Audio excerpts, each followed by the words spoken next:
في فيديو النهارده هقول لكم ازاي ممكن تعمل اقوى فورمه ممكن تعملها في حياتك في اسرع وقت ممكن. وطبعا ده انا عملته لمتدربين كتير جدا عندي، ان انا اساعدهم انهم يوصلوا لافضل نتائج ممكنه واللي هم عايزينهم، يعني ايا كان هدفهم في اسرع وقت ممكن. وقبل كل ده كان على نفسي انا شخصيا.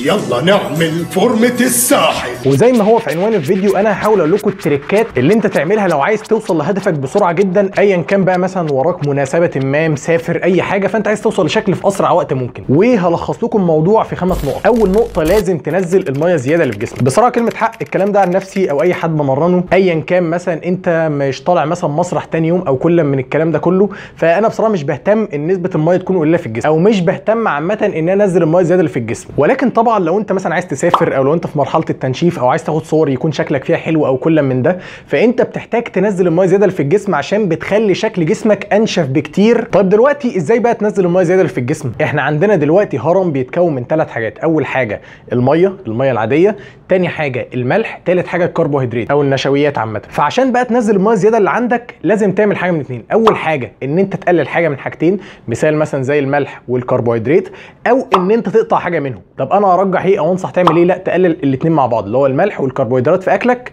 فده بالتالي هيساعدك ان انت تنزل الميه الزياده اللي عندك. وطبعا ما بلاش اي حد تفكيره يروح لفكره ان هو ايه نقطع ميه او نقلل شرب من الميه، يعني اكيد الكلام ده كله غلط، ومش محتاج طبعا اتكلم عن فوائد الميه في الفيديو ده. تاني نقطه، السعرات الحراريه بتاعتك. اول حاجه، بما ان اغلب الناس اللي مثلا معاه وقت ضيق او عايزين يبانوا في صور احسن او مسافر او كده، بتكون مشكلتهم الرئيسيه في انهم عندهم دهون زياده، فاحب اقول لك حظك حلو، الدهون بتنزل اسرع بكتير جدا من انك تفكر ان انت تبني كتله عضليه. ولكن بقى لو شخص هدفه ان هو يبني كتله عضليه في شهر او شهرين، فانت بصراحه بتهزر. عشان يبان عليك الكتله العضليه اللي انت بنيتها بصراحه بيكون اقل حاجه 6 شهور وانت طالع بقى. الكتله العضليه مدتها اطول بكتير في ان انت تبنيها من ان انت تقلل نسبه دهونك. طب احنا بقى خلينا مع الناس اللي عايزه تقلل الدهون اللي عندها. انت اول حاجه لازم تعملها تعرف سعرات الثبات بتاعتك. طب تعرف سعرات الثبات بتاعتك ازاي؟ ان انت تضرب وزنك اللي بالكيلو في 2.2 في من 14 ل 16 بناء على نشاطك اليومي. وانا ارجح روح لناحيه ال 14 بحيث ايه تكون في السيف سايد او الامان. وبعد بقى ما تعرف سعرات الثبات بتاعتك، الرقم اللي بيطلع لك ده بتقلل منه من 500 ل 1000 سعره. وبما ان احنا وقتنا ضيق جدا، فانت ممكن تروح للحد الاقصى اللي هو 1000 سعره في اليوم. عشان نوضح الموضوع ده تعال ناخد مثال. فلنفترض واحد وزنه 100 كيلو، هنضرب ال 100 دي في 2.2 في 14 هيطلع لنا تقريبا حوالي 3080 سعره حراريه في اليوم. دي كده سعرات الثبات بتاعته. هنقلل عنها 1000 سعره حراريه في اليوم، يبقى كده هو هياخد كل يوم 2080 سعره حراريه يوميا. وبرده الحق انت لو قللت 1000 سعره حراريه يوميا هتلاقي نفسك على اخر الاسبوع نزلت تقريبا حوالي كيلو دهون. حد يقول لي يا لهوي ده كيلو دهون ده قليل جدا، وايه ده انا عملت دايت قبل كده نزلت 2 أو 3 كيلو في الاسبوع او الاسبوع، الكلام اللي انت بتقوله ده مش صح وكده. هقول لك لا، انت اخرك تنزل كل اسبوع كيلو دهون، ده اقصى حاجه ممكن تنزلها. ولكن انت بتلاقي نفسك وزنك نزل اكتر بسبب ان انت نزلت ميه مع دهون، فحاجات تانية هي اللي خلت وزنك ينزل بسرعه. وزي ما انا قلت احنا كده كده برده شغالين على فكره ان انت تنزل الميه في النقطه الاولانيه اللي انا لسه شارحها. ثالث نقطه، لازم تاخد احتياجك من البروتين كامل.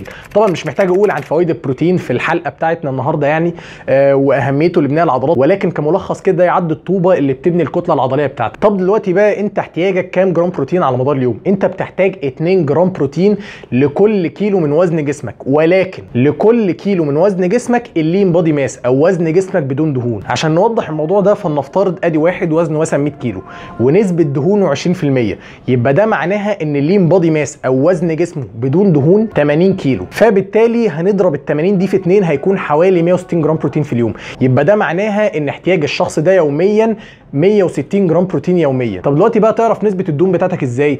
عندك حاجتين، اول حاجه ان انت تعمل ان بودي، وبرده ده الحق مش ادق حاجه يعني، او تاني حاجه انا هحاول اعرض لكم صور دلوقتي انت هتشوف وتشوف ايه انت جسمك اشبه لاني واحد من دول، فتعرف نسبه دهونك. وبرده لو عايزين الموضوع بتفاصيل اكتر ممكن تشوفوا سلسله حلقات ازاي تعمل نفسك نظام غذائي كامل شرحت فيها الموضوع ده كله. رابع نقطه الكارديو. طبعا للحق انت ممكن تخس او تنزل نسبه دهونك من غير اصلا ما تعمل كارديو، ولكن الكارديو يعد وسيله مساعده حلوه جدا، بمعنى ان هو بيخليك تقدر تحرق سعرات حراريه زياده. وطبعا ده هيكون عامل حلو جدا للناس مثلا ايه اللي مش بتقدر تيجي على نفسها قوي في الدايت، فبالتالي ممكن تحاول تعوض ده نسبيا بانها تزود الكارديو بتاعها. طب السؤال بقى دلوقتي، اعمل بقى كارديو عالي الشده اللي هو كارديو شديد بقى والكلام ده كله، ولا اعمل كارديو متوسط منخفض الشده على الخفيف كده؟ وتاني نقطه برده، هل اعمله على معده فاضيه ولا اعمله امتى الكارديو بالظبط؟ اولا الكارديو تعمله امتى؟ الكارديو تعمله في اي وقت في اليوم مفيش اي مشكله، يعني مش لما تعمله على معده فاضيه او كده تحرق سعرات حراريه زياده، الكلام ده مش صح. صح؟ ثانيا بقى وده الاهم، لو انت في التمرين بتاعك اللي هو التمرين الشامله اللي هو مثلا تمرينه المقاومه والكارديو في نفس الوقت، ارجح لك طبعا ان انت تعمله بعد تمرينه المقاومه بتاعتك. طب بقى السؤال دلوقتي، اعمل كارديو منخفض الشده ولا عالي الشده؟ بصراحه للحق الاثنين بيحرقوا نفس السعرات الحراريه ايا كان انت بتحب ايه او بتفضل ايه، ولكن اللي انا ارجحه الكارديو منخفض الشده في مرحله التنشيف عامه.